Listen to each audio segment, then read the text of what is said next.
The sun rises over the Deccan Plateau on January 23, 1565, casting long shadows across a landscape about to witness one of history's most devastating battles.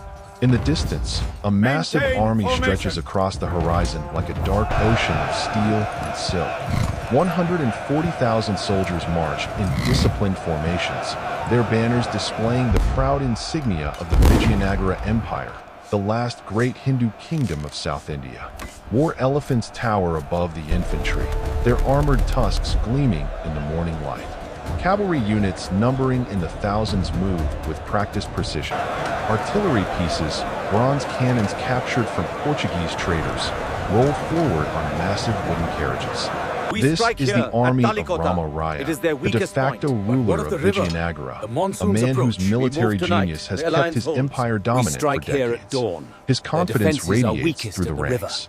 He has faced the Deccan Sultanates before and emerged victorious. Today will be no different, or so he believes. But across the barren plains of Talikota, concealed in the ravines and gullies that scar this unforgiving terrain, another force waits in absolute silence. 50,000 men, unified for the first time in their contentious history. The armies of Bijapur, Ahmednagar, Golconda, and Bidar have set aside generations of rivalry to face a common threat. For years, Vijayanagara has played them against each other, exploiting their divisions, expanding its borders at their expense. Rama Raya's diplomatic manipulation has finally driven them to this unprecedented alliance. Their commanders know they are outnumbered nearly 3-1. Traditional battlefield confrontation would be suicide.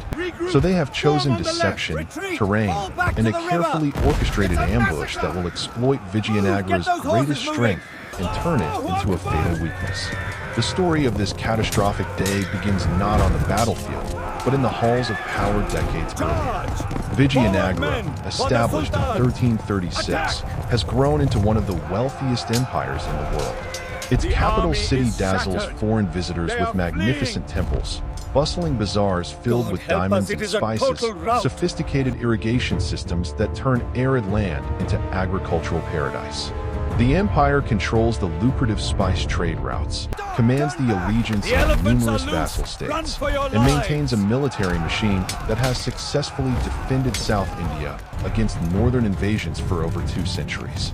But by the mid-16th century, the empire's leadership has fallen into the hands of Rama Raya, a brilliant but arrogant military commander who rules his region for a weak puppet king. His strategy of pitting the Deccan Sultanates against each other has worked brilliantly for years, but it has also cultivated deep, burning hatred among his neighbors. The Sultanates, despite their shared Islamic faith, have fought each other as often as they fought Vijayanagara.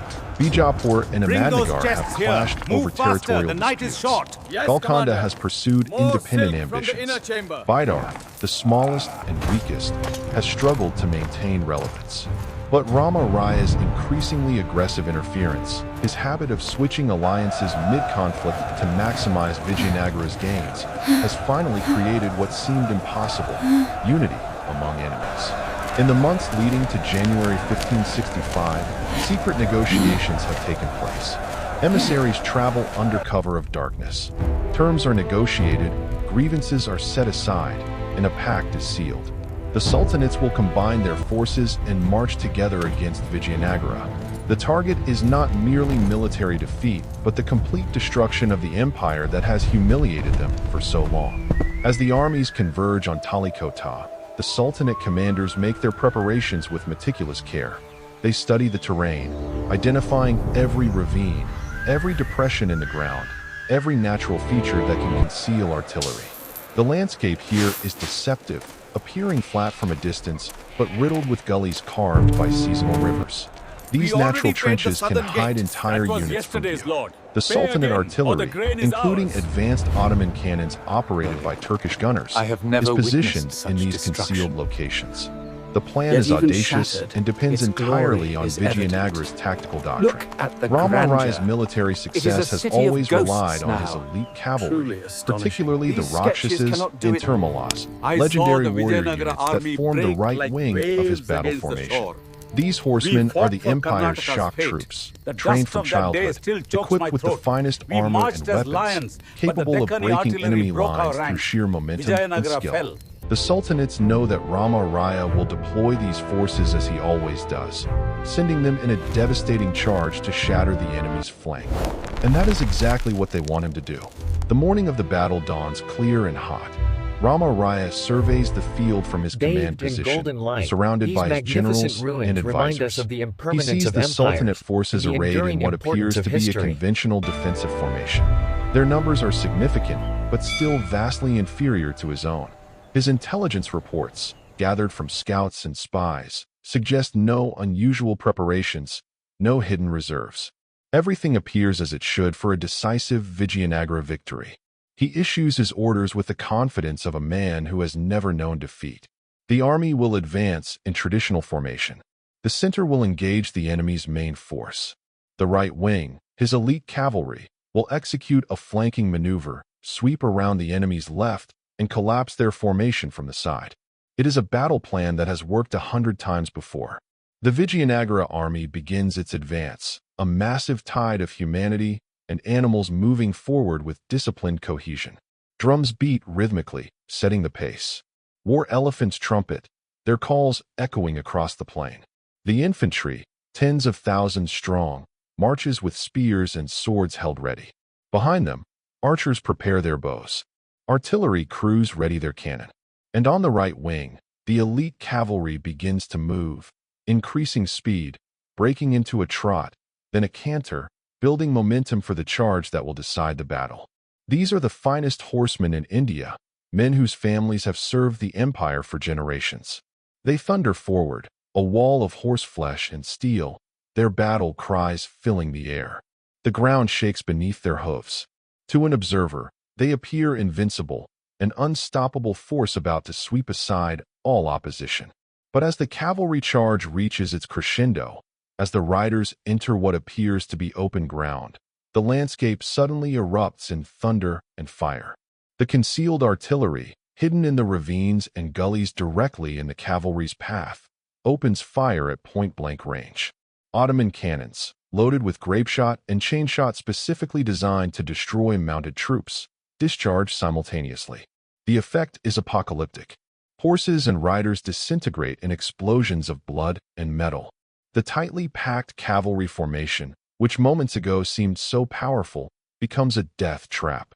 There is no room to maneuver, no way to avoid the murderous fire. The charge, instead of sweeping around the enemy, drives directly into a killing zone carefully prepared by the Sultanate gunners. The elite cavalry, the pride of Vijayanagara, the unit that has won countless battles, ceases to exist as an effective fighting force in minutes. Survivors, those not killed in the initial volleys, reel in confusion. Horses, maddened by pain and terror, throw their riders. Officers scream contradictory orders. The carefully maintained formation shatters into chaos.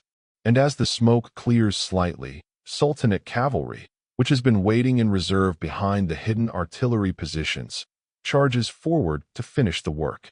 They crash into the disorganized, demoralized remnants of Vijayanagara's right wing, cutting down survivors, pursuing those who attempt to flee. Within half an hour, the most powerful component of Rama Raya's army has been annihilated. The destruction of the right wing sends shockwaves through the rest of the Vijayanagara army. Soldiers in the center, engaged in grinding combat with the Sultanate infantry, suddenly realize that their flank is exposed, that the cavalry they expected to sweep to victory has vanished. Panic begins to spread. Rama Raya, from his command position, watches in growing horror as his battle plan collapses. He attempts to reorganize, to shift reserves to cover the gap, but the damage is irreversible. The Sultanate commanders, sensing their opportunity, order a general advance.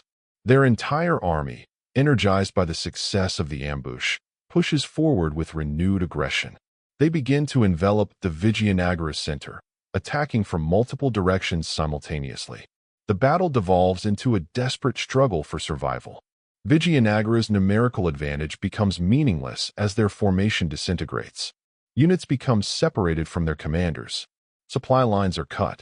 The war elephants, which should be devastating weapons, become liabilities as they panic and rampage through friendly troops. Artillery pieces are overrun before they can be effectively deployed. The Sultanate forces, despite being outnumbered, begin to dominate through superior coordination and the psychological impact of their devastating opening strike. Vijayanagara soldiers, who entered the battle confident of victory, now fight with the desperation of men who realize they have been outmaneuvered and are facing annihilation. As the afternoon wears on, the inevitable becomes clear. Rama Raya, attempting to rally his troops, is captured by Sultanate forces. Different accounts of his fate exist, but most agree that he is executed on the battlefield, either beheaded or killed in combat. His death removes the last cohesive command structure from the Vijayanagara army. What remains of the military force begins a chaotic retreat, abandoning equipment, supplies, and wounded comrades. The Sultanate armies, scenting total victory, pursue relentlessly. The retreat becomes a rout, then a massacre. Thousands of Vijayanagara soldiers are cut down as they flee. Others are captured and enslaved. By evening, the battlefield is a scene of unimaginable carnage, littered with bodies, broken weapons, and the carcasses of elephants and horses. But the catastrophe does not end with the battle.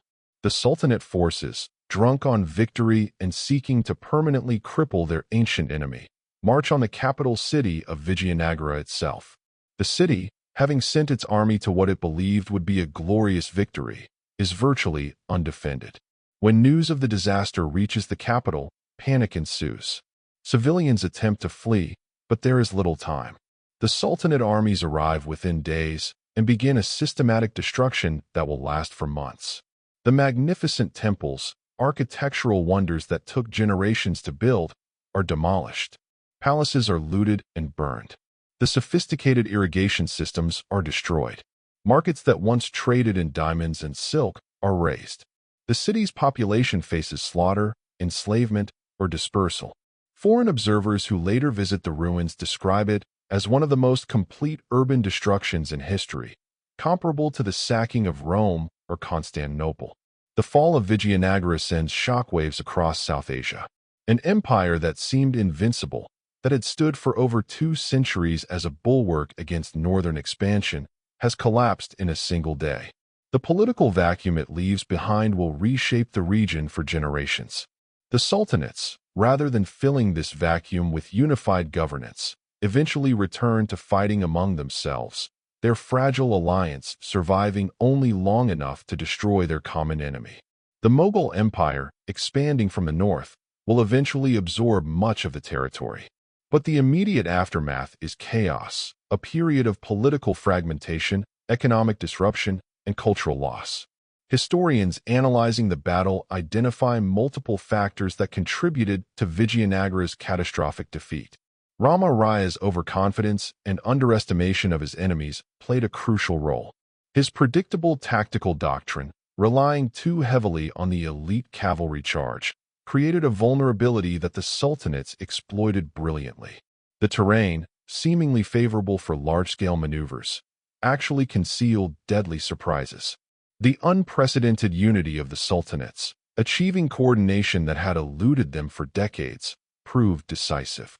And the technological advantage provided by Ottoman artillery, operated by expert Turkish gunners, gave the smaller force a killing capability that negated Vijayanagara's numerical superiority. The Battle of Talikota stands as one of history's most dramatic examples of how a single day can end an empire. 50,000 men, through superior strategy, effective use of terrain, technological advantage, and exploitation of enemy predictability, defeated a force nearly 3 times their size and triggered the collapse of one of the wealthiest and most powerful states in the medieval world. The ruins of Vijayanagara, now a UNESCO World Heritage Site, remain as a haunting testament to this catastrophe. Visitors walking among the shattered temples and silent stone structures can still sense the magnitude of what was lost when the artillery hidden in the ravines of Talikota fired that devastating volley on a hot January morning in 1565, ending a golden age and reshaping the destiny of South Asia forever.